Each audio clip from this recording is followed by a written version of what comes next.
Welcome students, Tom Harmer here, your accounting professor, and this will be a demonstration of how to do an exercise in preparing the stockholders equity section of the balance sheet for this McGrath Corporation as of December 31st, 2011, based on the data given. Okay, so they gave us some basic information, and from this we need to calculate and determine how to populate this statement of stockholders' equity in the balance sheet. So let's start off. The first thing I will do, since this is in a screenshot and not Excel numbers here, I'm going to transfer these numbers over here and enter them in the Excel spreadsheet so that I can do math functions on those. So there we go. I've entered $1,599,400 here under the dollar value. So I've entered all the dollar values given in this screenshot here. Now I've got a stated value or par value field here, which we've got here, common stock $11 stated value. And down here for preferred stock, we've got $104 par value. Okay, 104. So now I can proceed and calculate the number of shares outstanding. That's going to be equal to the 1,499,400 divided by the $11 per share, or 145,400 shares of stock. So let's go ahead and just start completing one section at a time down here. So I've got common stock, no par value, but stated value of $11 a share. So I've got $11 right there.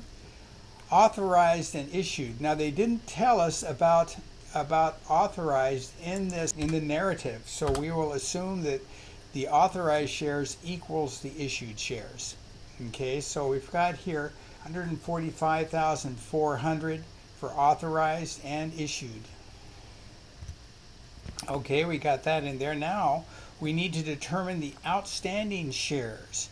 Okay, so we take a look here. We know that the outstanding shares is the issued shares minus the treasury stock shares. And we're told right here that the treasury stock for common stock was 7,580 shares. So I can put 7,580, then come over with my formula, 145,400 minus 780. So that leaves me outstanding at 37,820.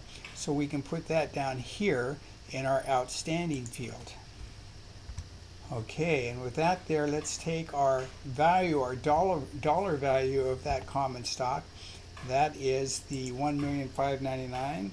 I'll just go equals up there, 1,599,400. There we go. So now we finished the common stock section there.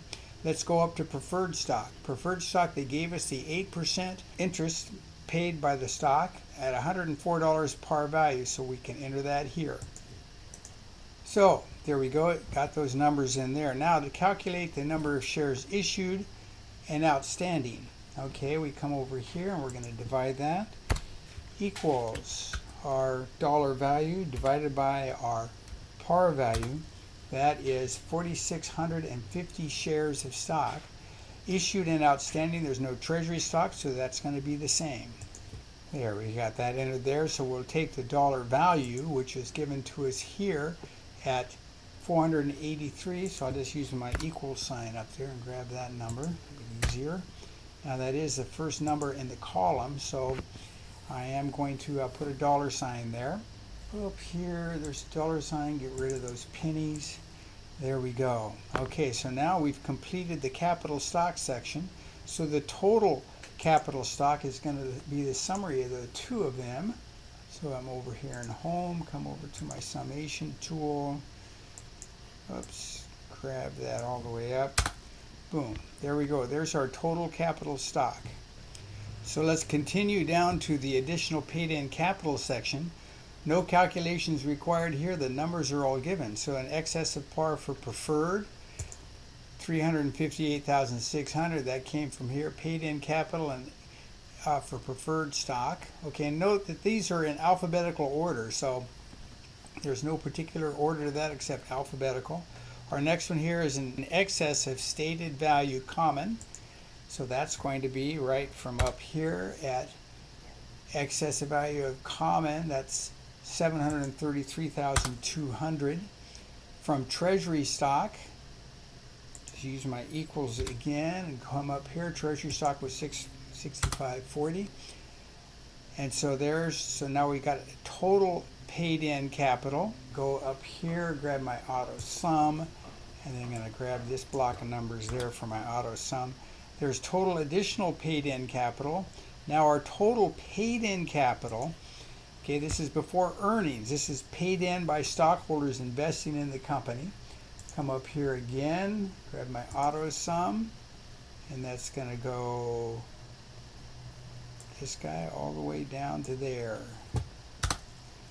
There we go. So there's our total additional all paid in capital. Next is retained earnings, which we have here as retained earnings. That's going to be right there. Equals, we'll grab that retained earnings at $765,600. Total paid in capital and retained earnings. I'll go ahead and use my auto sum there. It's an easy tool for adding things up. Boom, boom. There we go. Now we're going to deduct treasury stock. So treasury stock came in at $83,380. So that's going to be, so there's our treasury stock outstanding. Now you notice it's not a negative number. We're going to subtract that. And I notice I have dollar signs here. Let's go back and get rid of those dollar signs. And I'm just going to do that by highlighting the whole section. I'll just highlight the whole section before that last number. Come up here and just click on the comma and then get rid of the decimals. There we go. I got rid of all of those dollar signs. Good show. Okay, so now we're going to calculate our ending balance. It's going to equal our total paid in capital and retained earnings minus the outstanding treasury stock, and that leaves us with $3,863,560. And let's get our dollar sign on that, get rid of the pennies.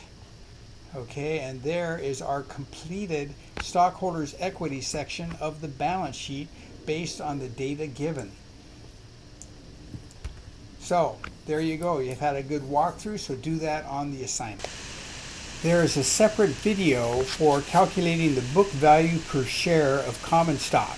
So go watch that one next. Thank you very much.